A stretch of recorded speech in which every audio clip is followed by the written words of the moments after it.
A ceasefire in Gaza is not the end of a chapter. It is the pivotal start of a new phase.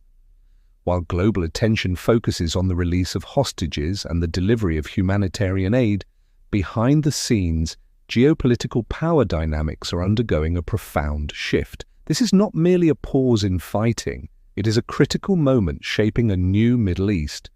The question is no longer just whether a ceasefire holds, but who gains or loses in the strategic reality it creates. Today we analyze the grand chessboard, examining how this single agreement reshapes the strategic calculus of key players, from a politically fractured Israel and a weakened Hamas to the pragmatic Arab states rising in influence and the great powers, America and China, competing for dominance. This is how one ceasefire reshapes the Middle East's power dynamics. Part 1. Israel. A Pyrrhic victory. For Israel, this ceasefire presents a complex paradox. On one hand, Prime Minister Netanyahu can claim a tactical victory. The release of hostages is a tangible result he can present to a desperate and grieving nation. His narrative is clear. Relentless military pressure forced Hamas to negotiate.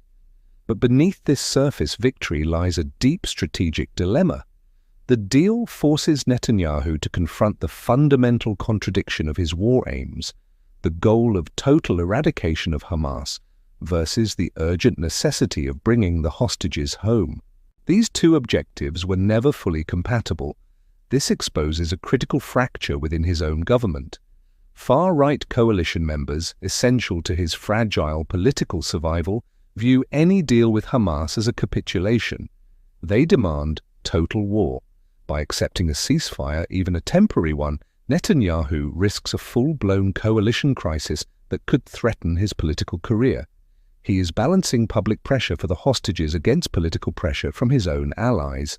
Furthermore, the strategic cost for Israel is significant.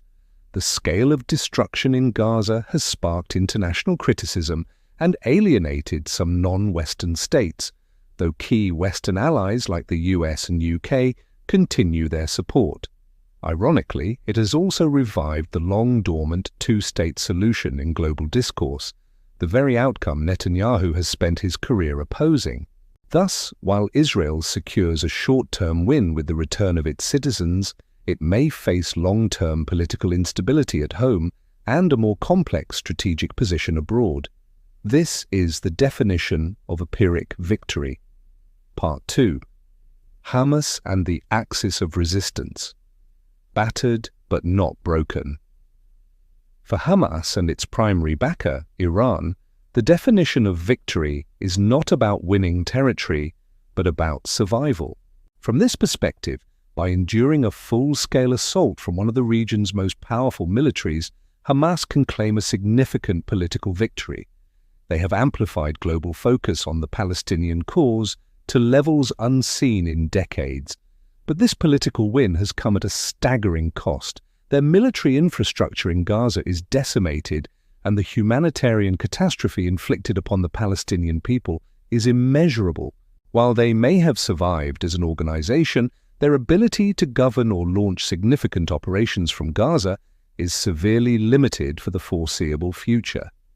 This leads us to Iran, the primary supporter of the so-called axis of resistance. What was their strategic calculus? Hezbollah in Lebanon, the Houthis in Yemen, and militias in Iraq and Syria were activated not to defeat Israel, but to create a multi-front crisis. Their goal was to stretch Israeli and American resources, disrupt global trade through the Red Sea, and demonstrate that conflict with one part of the axis involves all. They partially succeeded, showcasing their capacity for regional disruption. However, none of the proxies, especially Hezbollah, committed to an all-out war, revealing the limits of their alliance. The ceasefire represents a setback for Iran's broader strategy, allowing Israel and the US to refocus and leaving Hamas significantly weakened. The axis of resistance has been bloodied and exposed. Part 3. The Arab Mediators and the Abraham Accords. The Rise of Pragmatism.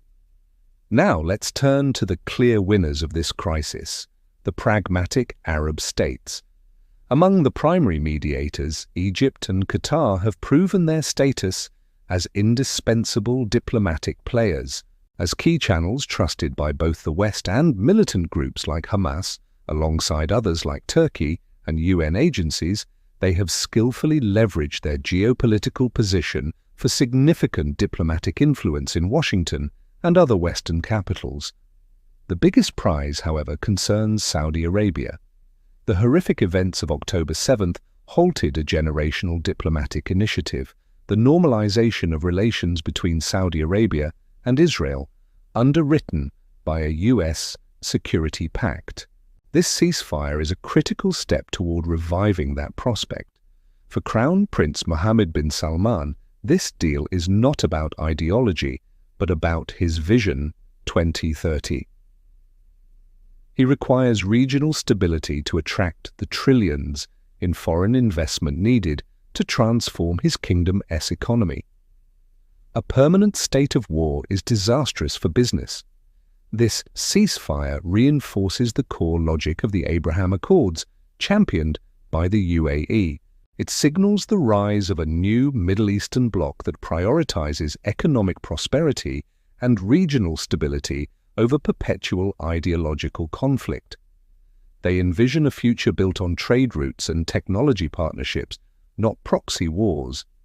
For them, this ceasefire is not just a pause, it validates their entire worldview. Part 4, the Great Powers, America, reasserts, China watches. Finally, what does this mean for the great power competition between the United States and China? For the United States, this crisis underscores its enduring, if complex, influence in the Middle East. Despite years of aiming to pivot to Asia, Washington was drawn back in. American diplomacy, through official channels, played a pivotal role in brokering the deal, reaffirming its position as the region's primary security power broker. Where was China? Beijing has made significant economic inroads in the Middle East, notably by facilitating a diplomatic rapprochement between Saudi Arabia and Iran last year. However, when hard power and security were at stake, China remained a bystander, issuing statements calling for calm but exerting no tangible influence on the warring parties. This reveals a critical truth. China is an economic superpower in the region, but not yet a security superpower, nor may it wish to be. It lacks the military presence, deep-rooted security alliances, and diplomatic history to intervene effectively in a hot conflict. When the shooting starts, all roads still lead to Washington. Conclusion. As the dust settles on this ceasefire, the new geopolitical map emerges. Israel has achieved a tactical pause but faces profound strategic questions. The Iranian-led axis of resistance has been damaged but survives to fight another day. The pragmatic Arab states, led by Saudi Arabia, have gained significant influence and are poised to accelerate a new vision for the region. The United States has reaffirmed its central role in Middle Eastern security. This ceasefire is not peace.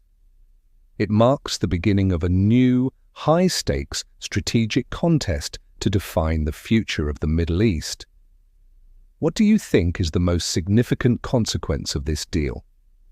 Leave your analysis in the comments below. Thank you for watching.